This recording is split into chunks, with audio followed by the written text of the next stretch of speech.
Troy gave me his replay so I could combine them, and I'll switch between them a couple of times. The battle starts out normally, with Master Troy going Valley and I supporting him. I was a little concerned that the T-92 was going to my preferred spot, but he was just a little bit slower. In the end, we were well placed to support our team. Now, once I get into place, I do my usual standard practice of aiming at the ridge and letting my team know. They just better off knowing. There's a little jiggle here while I adjust the DPI of my mouse. You're going to see Master Troy coming up on the lower right. We're not seeing anything, so I move my aim down further and further down range to spots where tanks have been known to camp.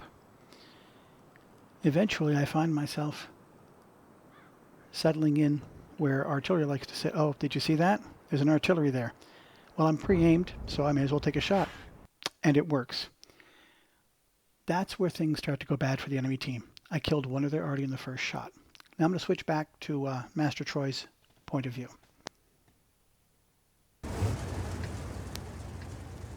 There won't be as much talking now in the battle. It plays itself out pretty well.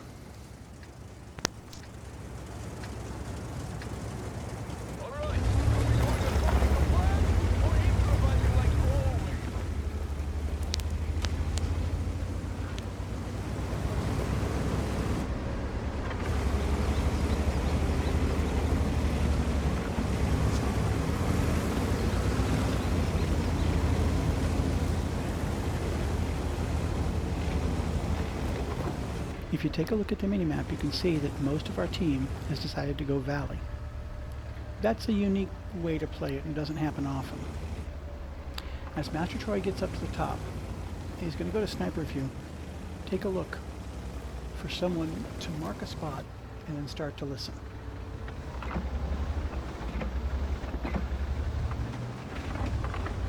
Don't see anything. He moves up again. Someone marks a spot. Listen. Did you hear that? That's the enemy artillery firing. And now that was me firing and scoring a hit. At this moment, Master Troy and I were just laughing our butts off. Now he gets spotted, and the other enemy arty fires onto his position. You can see our T-92 shell go towards the enemy tracer, but it misses. We do spot Ferdinand, and that Master Troy appears to have hit when he blind fired that bush. He pops a shot downrange just in case. At this point, one of our Calibans decides that we have enough armor on this side to risk just storming the valley. We spot a lone T-30 that's not well supported, and we just keep going.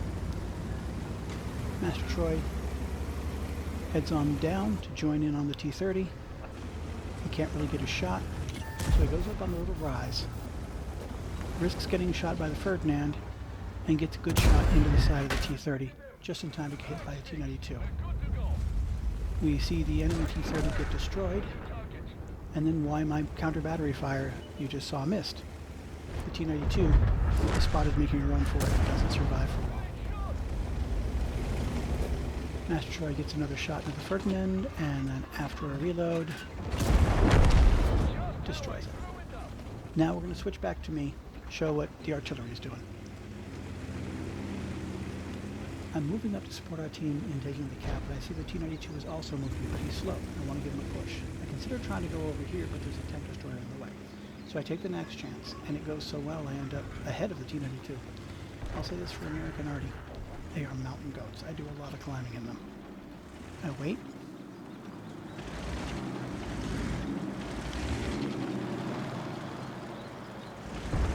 I get in behind the T-92, and I start pushing.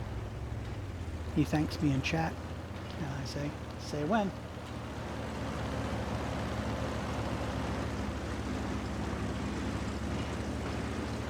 Now we'll go back to Master Troy's view. We're back to where he was when we left. We were up 4-0 at that point. Now if you take a look at the minimap, the tanks that had gone towards the city are moving back. We haven't spotted most of the remaining team, but we also don't have a lot of tanks in the north, so defending from behind is probably the best idea out there. Their Death Star comes up, decides to make a YOLO.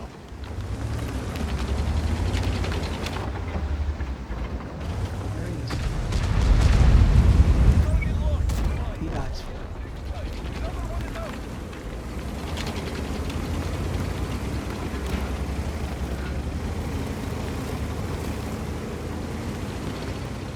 T-30 and Master Troy decide to use the Death Star's dead hull to go hull down.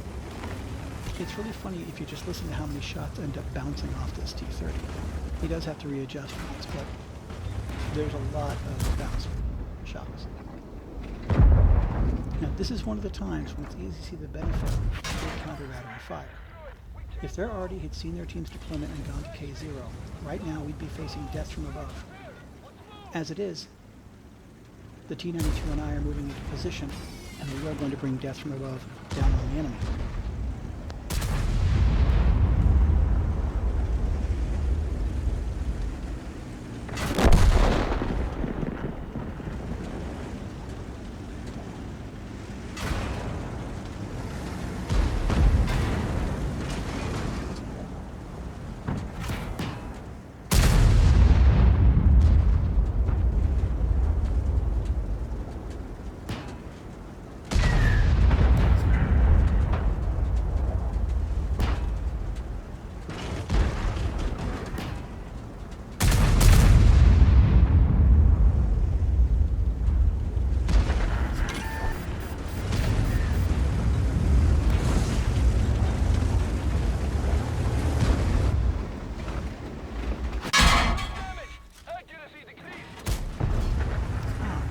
We've spotted their Waffenträger Alpha E100. After a bit of a reload, Master Troy gets a shot into him, then I get a shot into him, and our Caliban finishes the job. From spotting it to death was about 10 seconds. The battle goes on, doing well. Master Troy suggesting the T-30 fall back, and the T-30 agreeing.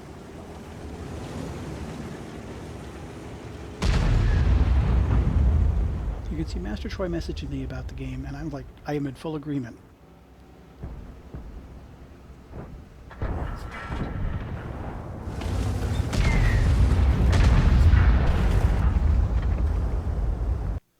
I'm going to pause it here. If you look at the chat, you can see that our T110E3 appears to accuse us of cheating. I kind of like it when people accuse me of cheating. It means I'm doing well. I looked at the results. Maybe the E3 was salty because the battle was so wacko he actually didn't get any damage. In the end, we capped out and it was just a really funny battle.